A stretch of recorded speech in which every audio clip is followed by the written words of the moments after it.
I don't normally cast that many 2v2s, but when I do, they tend to be awesome, and this one is no different. I'm a Rubber Duck of War, but today we're going to be taking on a 2v2 led by Wicked D on the left-hand side as the Empire with his Lizardmen allies, up against Orion Alchemist on the right-hand side, the High Elves once again with Lizardmen allies. So it looks like there's a bit of dispute in the Great Plan and how to proceed. It looks like the Empire and the Elves are both trying to twist the minds of the Dino Boys to fight for them. So let's delve into this army. So on the right-hand side, representing the force of good, we're going to call them, just because it's the green and blue versus the red, makes them feel a little bit more on the good guy side, with the good lightsaber colors, I suppose. We have the Lizardmen, so we have Cold One Riders on this flank here, mixing with Saurus Spears, load of Skink Cohorts, and Saurus dotted all the way along. The Skink Cohorts, of course, come in with their mighty Javelins. We then have a load of decent large creatures. So on the left-hand side, we have a Feral Stegodon as well as a Bastiodon with Solar Engine. You see the Solar Engine all the time in competitive play. A very powerful tool, and I like the Feral Stegodon as well for a little bit of protection there. In the main battle line, we still have some Croxagors for a little bit more punch, as well as a pesky little Skink Chief. Skink Chiefs can get some disgusting value. It is coming with Slippery today. Normally, I would take it completely naked, just to try to milk as much value as possible out of the little hero. We also have a Slan Mage Priest of Fire coming in with almost every spell in the book. We have Fireball, Cascading Fire Cloak, Flame Sword of Rune, Burning Head, Flamestorm, and Piercing Bolts of Burning. So I think someone forgot to take off some of the spells, but hey, it does give a bit of flexibility, and we have Shield of the Old Ones and Banishment for good measurement. On the left-hand side of this formation, or technically right-hand side, I should say, is the Empire. And they're taking more of a defensive approach, taking the high ground with double Hellblaster volley guns, which is really scary stuff. If there's no bolt throws to take these bad boys out, they will do horrendous amounts of damage to the Lizardmen and High Elf forces, particularly when supported by such stalwart allies as the Lizardmen. We have Spearmen dotted all the way through the main battle line, mixed in with some Sigma Suns as well. On the flanks, we have Knights of the Blazing Sun, adding a bit of flair to this Empire build.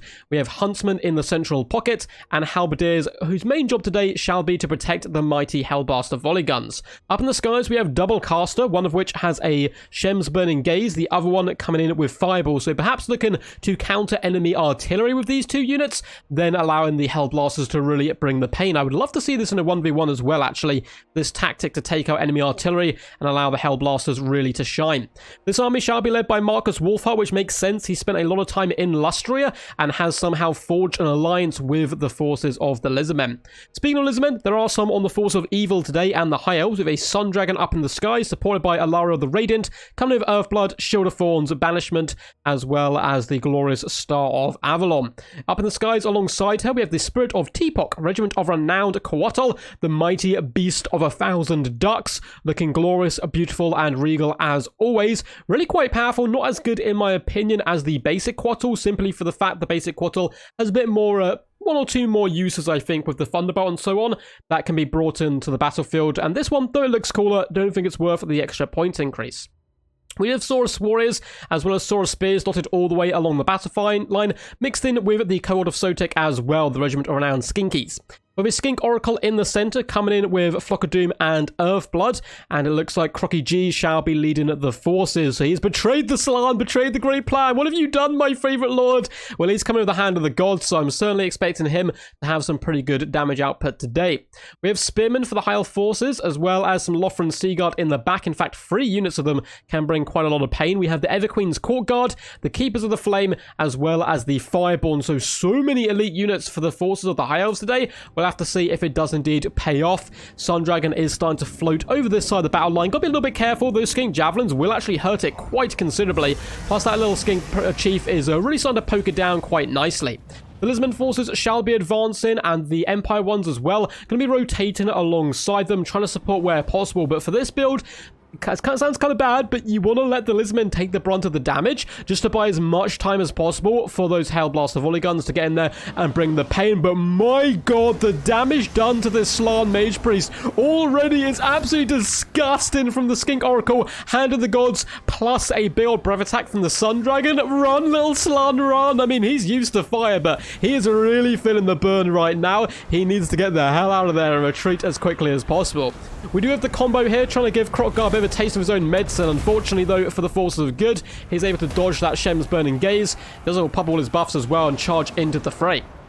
The Sun Dragon may be coming in for the kill here. Not the worst idea in the world. You will be sacrificing the dragon, but if you can get the enemy general off the battlefield, plus their mage this early on, probably a worthwhile sacrifice. We have a Star of Avalon and Earthblood going down onto the Sun Dragon to try to keep it active, but if it wants to hunt the Slann, it's going to have to leave the healing and really pursue, but I think that is definitely the best option. However, Ferrostegodon is on the approach to help protect, as well as the Knights of the Blazing Sun. Now, the Soul Engine is ripping some shots into the Sword of Spears and some nice work. A big fight happening down here in the middle. Spearmen are supported by the Quattle, as well as the Fireborn come crashing down, supporting the Skink Oracle as well as Crocky G. So pretty good fight here, I would say, for the Force of Evil. Kroxigor are being overwhelmed. Banishment does come in, ripping and tearing at flesh and trying to drag them into the ether.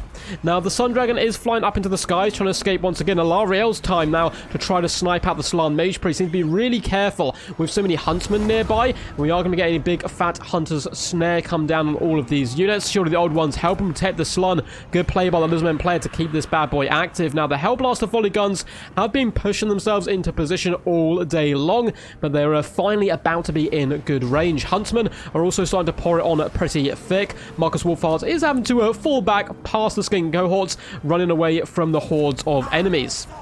In the back here, Alariel did get up into the skies. The Sun Dragon likewise has managed to rally. It's time to be patient as the Forces of Evil. Just allow the Skink Oracle to kill the Slann. You don't need to commit with all your range forces or your combat forces. Just shoot it from range and you'll be absolutely fine. Although a big shot goes up the rear end there of Krogar, give him a bit of a speed boost. Alariel does come in on top of the Slann and looks to finish him off. Krogar then comes in with the kill, really cementing his betrayal. We get a Shem's Burning Gaze doing some pretty decent damage to him, and the Skink Cults of Javelins can really start to bring in the pain, as well as those Huntsmen. And in now finally are shooting the Hellblaster volley guns. One of them's obstructed, the other one though is ripping shots in from wide, and Krogar's really struggling right now. He's been pinned in place by the Knights of Blazing Sun. Ferrostegodon is also certainly no joke in melee combat, and Krogar is really getting driven away by the Hellblasters. A well-placed though Earthblood looking to try to heal him up where possible, and the fact that Dragon's still alive is quite useful. I'd arguably take the Spirit of Teapot and float over the back here and start shutting down those Hellblaster volley guns, because they're going to be all kinds of problem as the game does start to go on. The Queen's Court Guard getting ramrodded right now by the Knights of the Blazing Sun. There are Lothran Seaguard nearby for support. It's probably worth the Spirit or Alariel diving down in here to break the Knights, so it does seem that Krogar is already on top of that, and the Knights unfortunately are starting to be routed and forced off the battlefield. The Spirit and Alariel just hunting down the Bright Wizard, who's rather wisely dragging them back to the missile support. We have that Solar Engine firing in and the double Hellblaster volley guns, who are currently trying to finish off the Sun Dragon. We do get a nasty Hand of the Gods go down from... oh no, that was a Shem's Burning Gaze. Yeah, Shem's Burning Gaze onto Alariel. Really lovely stuff. Krogar, if that was a Hand of the Gods, perhaps it would have been a big bait and trap as he switches sides in the later stages. But Alariel is taking quite a lot of punishment now and is being forced back by the Huntsman. Spirit of Teapot, a really, really lovely lesser banishment going down on the Hellblasters. Not quite enough to break them though, and he could pay dearly for it because he's been hit by a Hunter's Snare. Open fire, lads! Unleash the hell of righteous Sigma upon him. Looks like they're just about shooting him now, followed up by a fireball. Spirit of Teapot is getting roasted. You can even see Marcus Wolfhart getting in on the action. We have Knights of Blazing Sun kept in reserve to help protect the back, and that Coatl is going down super fast here. One Ferrostegodon has been dealt with in the main fight. We can see Krogar getting held up by the Star of Avalon as well as the Sun Dragon. That's some really good play, good combination play between the Forces of Evil, aiding each other where possible and just crushing this front line. They really need to get nice and aggressive and continue to pile drive in, but there is some staunch Saurus spears here to hold the enemy in place. And look at the Spirit of Teapot. Even with the Shield of Thorns, it's simply no match for the firepower of the Empire. Knights of the Blazing Sun do charge into the Everqueen's Court Guard. There are Lothran Seaguard for support, however, and the Keepers of Flame are driving hard to get back into the action. We do have some Kroxigor and other units who can be brought back to the battlefield. Likewise, there is some Fireborn here for the high elf forces, but you can't really blame the players. There is so much going on in this scrap. You see Krogar getting an extra speed boost, just trying to juke Hellblaster shots where possible. Really lovely play here, but it's going to be quite tough. Now, the Skink Oracle's done some fantastic damage all day long, and now it's focusing down that Ferrostegodon, looking to finish it off. Double Hellblasters will eventually be able to hit Krogar, though, and this is starting to become a big problem for the Force of Evil. So it does seem like Alariel and the Sun Dragon Dragon, both going to be floating back here. The Halberdiers have kind of overcommitted, driving forward, and we only really have the Wizards back here with the Huntsman to try to bring down the enemy. Now, the Sun Dragon just gets eviscerated on approach, though. The Wizards able to drive it back, and now Alarielle is caught in a Hunter's Snare. Hellblasters turn around. You can see a big shot clipping the wings, slowing and blinding the beast. We get a Shem's Burning Gaze. Hellblasters die, dagger, dagger, dagger. Alarielle the Radiant is filled with a ridiculous amount of bullet holes, and she decides to retreat back because the Knights did able to fall back to the Hellblasters. My god, this little firebase of pressure combining with the Basildon is doing so much work. Now, Kroq-Gar, he's been all over the battlefield. He's had enough of being shot in the face, and he takes a big swipe from the Light Wizard, but the Basildon charges in. Zlak told me you're evil, and my true lord is Zlak, driving back Grimlock and Kroq-Gar, who do also eat a load of Hellblaster shots, and they are slain. Spirit Teapot also looking rather low on HP. 1 or 2 volleys should be enough to finish it off. Balance power, though, certainly in favor of the forces of evil of the High Elves and Lizardmen. You can see that balance of power looking really juicy for them, but they're starting to lose a lot of their key targets or units. Spirit Teapot might well go down here. He does pin in the Bright Wizard, able to terror out it, and Alarielle the Radiant should be able to hunt them down, but Marcus Wolfhard coming in with the long-range no-scope across the map. Does some massive damage to Alarielle, who does still have a decent amount of healing left. Now, we've got a big kind of mismatched blob here in the middle. How about it is a push forward? You can see the Keepers of Flame have decided to sit back defensively to help protect the Everqueen's Court Guard, who are struggling a little bit to find good targets. I mean, they just need to pour fire onto the Saurus, really, and help break through, or on the Basildon with Solar Engine. Now, Kroq-Gar have managed to return. We're getting a big fat volley go down and catch out the Light Wizard, doing some really nice damage. That's some good targeting priority there by the High Elf forces. Huntsman, though, are just keeping laying it on thick. We have line after line of Halberd, Saurus Warriors, everything possible to try to hold the enemy back, although the Solar Engine, who was forced into the front line, does seem like it's going to be forced back, but not before it tear out a load of forces. That's really good work there by Gary. Now, the Spirit of Teapot is being supported here by the Keepers of Flame and going after the Kroq-Gar. Certainly not a bad target whatsoever.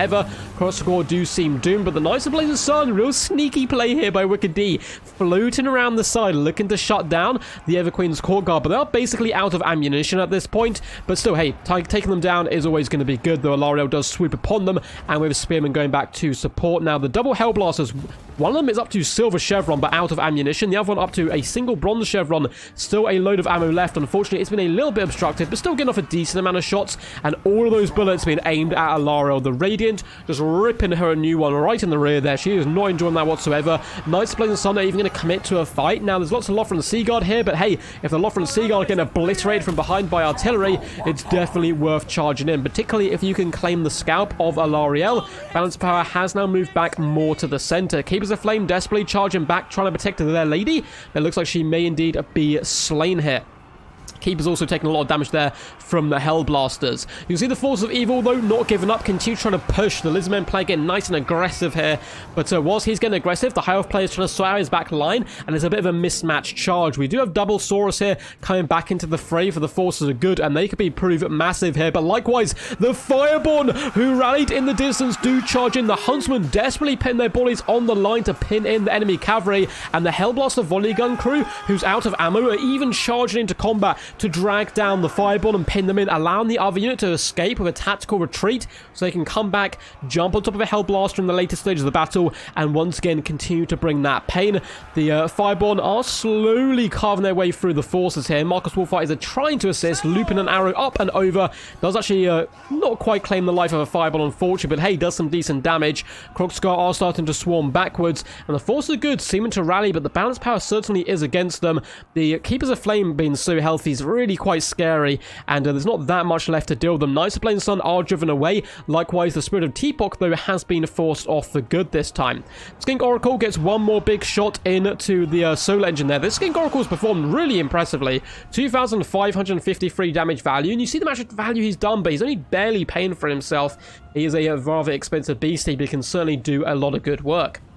Sisters still being online is quite nice. They are starting to rip into the Kroq-Gar. Skink Chief should be able to out-skirmish a Skink Oracle at this point and force it off. It does pop an Opal Amulet as well as Foe Seek, and I think it might just want to commit to a final fight here to try and get some value, but unfortunately it is driven away, and now the bow line is in a real disarray because there's so many Saurus who are able to pressure them that there is some rather brave Renegade Saurus Warriors and Spearmen who can come in to try to pin the Lizardmen in place. The good news for the forces is good. It's the majority of this fight is happening miles away from the HELLBLASTER volley gun, which is once again back online. And even the solar engine has returned, though it is out of ammunition. HELLBLASTERs launch some shots into the firebomb, looking to drag them down. Even Marcus Wolfheart getting down and dirty in combat, just trying to keep the firebomb away from the HELLBLASTER. It's a must-have. Halberdiers doing a good job as well, charging in. And look at these legendary warriors, Dragon Princes. Their ancestors rode dragons into battle, and now they flee before the might of the man. Kind and the Imperium. Skink Oracle is going to be charging forward. Not bad idea to jump the HELLBLASTER right here, because the Halberds will be quite problematic. The Huntsman, though, won't do much in combat to them, and it's trying to run in. The Skink Oracle's like, mine. I want to kill you. Cold-blooded has been popped, and it looks like it is finally going to get its wish. Jumping on some of the HELLBLASTERs, taking a big volley to the face, and it likes that not at all. Once again, though, you can see some good play by Wicked D, just pulling the HELLBLASTER crew off to escape, then hopping back on, because it looks like the Skink Oracle has indeed shattered. Now in the main fight, forces are good, starting to run a little bit out of steam. They've run into the brick wall, which is High Elf Spearmen, and Lothar and Seagard are starting to pour it on pretty good, though the Everqueen's Core Guard are out of ammunition, and Gary is just ramrodding through that battle line, helping break the spear wall, which should open the gates for the swords to flood into the back line. And look at Gary go Gary, do your Lord's work. And he hops on top of the Lothar and Seagard, doing some okay damage. He might die for this, but he's certainly been able to break the center of the forces of evil. Now, the Keepers of Flame really overchased. They were overchasing the unit for far too long, and they're needed back in the main fight. 89 kills on them so far, and they're still so healthy in the later stages. Despite getting 1.6k damage value, they get so much more. And imagine if they were here holding back the Saurus. I think the Lothar and Seagard should retreat, though their ammunition is pretty much spent anyway. It looks like Gary, unfortunately, is going to have to retire to a better place. Now, the Saurus Warriors are slowly grinding, but Lothar and Seagard will be pinning them in place as well. Little Skink Chief doing some really awesome damage. Up in the skies, we do have the Light Wizard trying to rally the troops alongside Marcus Wolfheart. Once more, lads, we must fight once more, and the HELLBLASTER still has volleys left. 7 volleys. All of those shots need to be ripping into the Keepers of Flame, finishing them off. They are such a big problem with the remainder of this build. The Skink Chief's basically out of ammo. I'm sure magic is raining really thin right now. And I believe Marcus Wolfhearts also have ammo, so Keepers of Flame have the potential to carry this entire game on their back, but luckily the HELLBLASTER volley gun should be able to counter them, at least you would hope so. So a little bit of a lull in the battle right now as both forces kind of reorganize their ranks and push into each other once more. Saurus Spears shall be falling back. The Skink Chief who dreams should be falling back as well. And likewise, Gary is running away. Up to 105 kills there. He's done a good job now. Halberdiers are being pushed forward. HELLBLASTER is just unleashing hell right now into the front line, looking to soften it up a little bit for the Halberds to pin the enemy in place with the help of the Saurus Spears. Only 4 volleys left. Do they have enough punch to break down the Keepers of Flame? It's going to be close. It's going to be very, very close indeed. Now, the Lothar and Seagard are being poisoned by that Skink Chief. That's certainly going to help out the Saurus. Of course, they won't be having their martial prowess anymore either. Saurus is going to be forming quite a nasty wall. Halberdiers come into the fight. That may allow some Saurus and Spears, though, to rotate up and around to shut down the HELLBLASTER. It's only got 3 volleys left. One last volley there to shatter the firebombs, really quite nice, and protect themselves. But now they really need to get rid of those Keepers, because they are going to be causing so many problems here. Few shots are being ripped, and it is as expected into the Keepers. Look at that volley. Another 5, 6 dead Keepers of Flame. Every little is going to help. The one gets up only to get shot again. Oh, that's really unfortunate for that guy. It kind of reminds me of the same Private Ryan scene where the guy gets hit in the helmet. It's like, oh my god, I'm alive, and then takes one to the head. So Marcus Wolfheart is clinging on. He's a decent melee combatant. It does look like the forces of evil are breaking for the most part. The Keepers of Flame being out of action for so long really has hindered them quite a bit here. Some Lothar and Seagard are coming in. They do have some missile support here, and the Keepers are taking a load of damage, but look at the friendly fire from the HELLBLASTERs. I don't care how many of my own men I have to kill as long as we get those damn Keepers of Flame off the battlefield. They just ripped into the back of the heads of so many Empire troops, but hey, every dead Empire man is worth, or every 5 dead Empire troops is probably worth a dead Keepers of Flame, but the Keepers are starting to push through. They keep on coming. The Huntsmen have been forced back. HELLBLASTER is out of ammunition. They have to commit to the main fight. Luckily, we have some allied Saurus Spears on approach. Lothar and Seagard are facing the wrong way. Skink Chief is trying to snipe where possible. Halberdiers are such a solid unit. I really love them for the Empire, and they're going toe-to-toe with the Keepers of Flame. They shall know no fears. The Saurus Warriors do come into support. Angels sent from above to protect them, and the Keepers are not having the best of days. Also due to that Marcus Wolfheart. Hey, yeah, he's a ranged combat, he's a hybrid weapon infantry apparently. He's still a lord, and he can still bring the pain to the keepers when supporting. They are really starting to struggle. You can see beautiful explosions which do happen when they die. I don't know if those explosions cause damage, be interested to find out. Some of the sisters do charge in. They're okay melee combatants in their own right. One of them, though, does take a blow dart to the throat as the Skink Chief unleashes the last of his ammunition. Sisters look to be breaking. We have Lothran Seaguard committing to the fight as well. Keepers of Flame, though, are somehow still holding on, up to 138 kills. Marcus Wolfheart, though, looking particularly strong, and the balance of power is in favor of the forces of good for the first time in a very, very long time. Lothran Seaguard are coming to the fight, though. We have more spearmen being pulled in, and this massive 2v2 engagement has boiled down to a few units in the mud just absolutely slogging it out. How it is do seem to be a break in here. Likewise, where are the Keepers of Flame? Are they holding on? Just about down to 15 models. They eventually do break.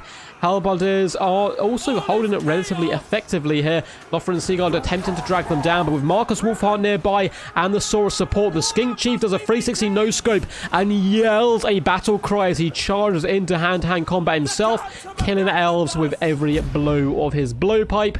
A very, very Pyrrhic victory. One of my favorite 2v2s actually in a long time. Well played to Duck Source, aka Wicked D, and his ally Obi, and likewise well played to Ryan Alchemist and Seraphon, which I believe is the new name for Lizardmen in Age of Sigma. So rather apt that he does, of course, go for the Dino Boys. Really cool game. I'm really kind of lost for words there. I will delve into the damage dealt, damage value of all these units in just a second, but let's quickly check out the Hellblasters. Oh my god. Oh my god, 4,165 damage value. Oh, that is disgusting. 28 kills. And on the other one, I mean, 3,889 value, 88 kills.